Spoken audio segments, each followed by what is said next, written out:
बिस्मिल्लाहिर्रहमानिर्रहीम। ये रात की तारीकी में पीपल्स पार्टी और MQM ने मिलकर एक मरतबा फिर कराची हैदराबाद पे शब खून मारा है।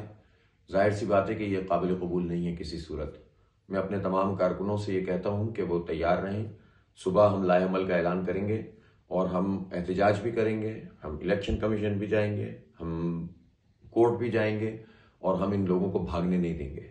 और मैं अपने तमाम कारकुनों से कहता हूँ कि वो आवाम से राब्ते में रहें और सुबह इस बात का इंतज़ार करें कि मैं मीडिया के सामने 10 बजे इंशाअल्लाह पूरे लाएअमल का ऐलान करूँगा और हम तमाम ऑप्शंस पर गौर करेंगे कि किस तरह से हम अवामी रद्द-ए-अमल के ज़रिए से अपना हक़ हासिल करें। इसलिए कि ये शब खून मारा गया, ये छुरा घोंपा गया है और हमेशा की तारीख दोहराई गई है जब पीपल्स पार्टी और MQM ने मिलकर कराची के अवाम के साथ ये जुल्म किया है, कहीं का नहीं छोड़ा है हमें। और एक उम्मीद पैदा होती है और इस उम्मीद को भी खाने की कोशिश करते हैं ये।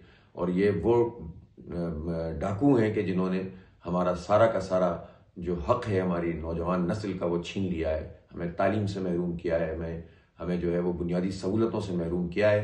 तो इंशाअल्लाह मैं सुबह लाएअमल का ऐलान करूँगा। कारकुनान तैयार रहें, ताज़ा दम रहें, हौसले में रहें। ये आपकी जज्बों को शिकस्त नहीं दे सकते। आपने अपनी मेहनत से जिस तरह आवाम में पजीराई हासिल की है और आवाम जिस तरह जमात इस्लामी के साथ खड़े हुए हैं ये उससे भाग रहे हैं। और ये जो चाहते ये हैं कि इनके वो लोग कि जो अब आवाम का सामना नहीं कर सकते। 2022 बहुत सारे तोहफे भी देखे गया पाकिस्तान की आवाम को। पाकिस्तान की आवाम को एक तोहफा ये दिया कि आवाम को पता चल गया कि पाकिस्तान का मीडिया क्या है। साल 2022 में सबसे ज्यादा देखे जाने वाला चैनल बोल न्यूज रहा नंबर 1। हमने बहुत सारे शोज और ट्रांसमिशंस की, पूरा साल मुसलसल जदोजहद में निकल गया कि ये वोट ऑफ कॉन्फिडेंस के पीछे कौन लोग थे।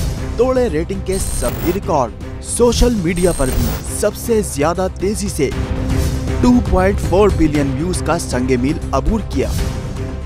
एंकर्स को भी आवाम में सबसे ज्यादा मकबूलियत मिली और सोशल मीडिया पर भी बोल रहा सब पर भारी। सब्सक्राइब करें और बेल दबाएं ताकि कोई खबर रह न जाए।